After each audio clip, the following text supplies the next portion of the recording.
Bienvenue. Aujourd'hui, on aborde un sujet qui touche vraiment beaucoup de monde, la reconversion professionnelle. Ah oui, un sujet majeur. Quand on sent cette envie de changer de voie, plusieurs options existent. Mais bon, laquelle choisir? C'est un peu la question. Exactement. On va essayer d'explorer ça en se basant sur des éléments d'une documentation de formation du repère des CIP. Ils sont spécialisés là-dedans. Tout à fait. Notre objectif, décortiquer 3 grands mécanismes pour envisager une nouvelle carrière, histoire d'y voir un peu plus clair. Oui, et c'est crucial, je pense, de bien comprendre les tenants et aboutissants de chaque option. Parce que le choix, il va vraiment dépendre de la situation de chacun, hein. Des objectifs aussi, j'imagine. Des objectifs visés, puis du niveau de sécurité qu'on recherche. Alors, analysons un peu ces parcours. Parfait. Commençons par la transition pro. Alors ça, c'est un dispositif pour les salariés C'est ça. en CDI ou même en CDD, mais il faut une certaine ancienneté. Souvent, on parle de 2 ans, c'est ça? Oui, 24 mois en général, dont 12 dans l'entreprise actuelle. Bon, ça peut varier un peu, mais c'est l'idée. Et c'est pour ceux qui veulent se former à un nouveau métier. D'accord. Le projet doit être validé, j'imagine, souvent en lien avec un secteur qui recrute. Oui, un projet solide est souvent orienté vers un secteur en tension, effectivement. Et le gros avantage, si j'ai bien compris, c'est qu'une partie du salaire peut être maintenue pendant la formation. Ça, c'est quand même pas négligeable. Ah, ça, c'est le point fort. C'est ce qui est intéressant ici.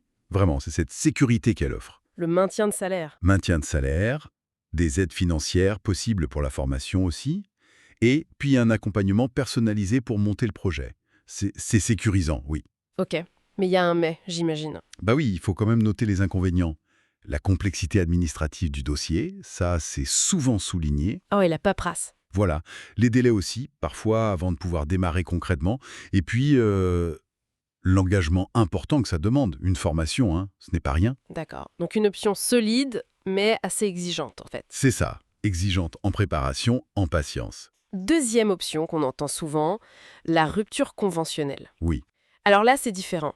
Employeurs et salariés se mettent d'accord pour arrêter le contrat. Un accord mutuel, c'est la base. Il faut un accord écrit, bien sûr, respecter un délai de rétractation, et le salarié touche une indemnité, au moins égale à l'indemnité légale de licenciement. C'est ça, hein? Tout à fait. C'est le minimum légal. Et là où ça devient vraiment intéressant pour beaucoup, contrairement à une démission simple, ça ouvre droit aux allocations chômage. Exactement. Et ça, c'est souvent le nerf de la guerre. Si on replace ça dans un contexte plus large, la rupture conventionnelle, elle offre une sortie négociée. Moins conflictuel peut-être. Souvent plus simple et moins conflictuelle qu'un licenciement, oui. Il y a une certaine flexibilité sur les modalités. Par contre, Oui. l'accord de l'employeur est indispensable.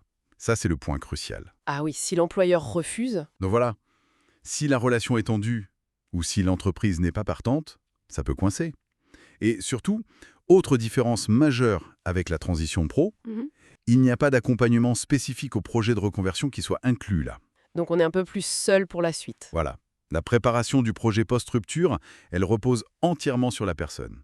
Ça soulève une question importante, hein, sur comment on prépare cet après. Ok. Troisième voie alors, la démission pour projet professionnel. Là, c'est l'initiative pure. L'acte volontaire, oui. On quitte son emploi de sa propre initiative pour se lancer dans un nouveau projet, créer sa boîte, suivre une formation. Par exemple. Il suffit d'informer son employeur par écrit, de respecter son préavis. Et l'avantage majeur, c'est la liberté totale, j'imagine. Les libertés, oui. Le contrôle sur le timing, sur le projet.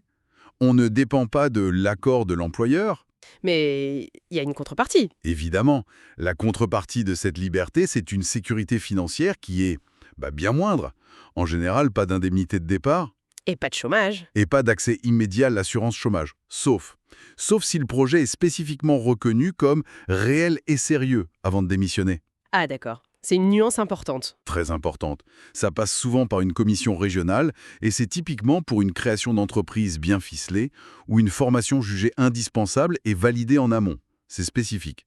Et là encore, aucun accompagnement institutionnel. Il faut se débrouiller seul. Donc, c'est l'option de l'autonomie, mais aussi du risque. C'est ça, l'autonomie, mais aussi le risque financier principalement. Bon, alors, si on essaye de synthétiser tout ça, qu'est-ce que ça nous dit au final?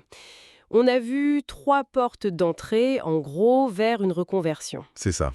La transition pro, démarche sécurisée, accompagnée, maintien de salaire possible, mais complexe et longue. Voilà.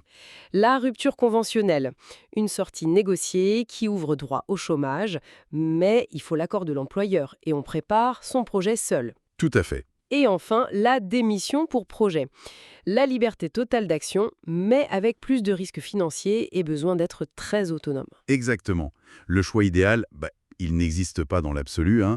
Ça va vraiment dépendre des priorités de chacun. Sécurité, rapidité. Sécurité versus rapidité, besoin d'accompagnement ou pas, les ressources personnelles qu'on a.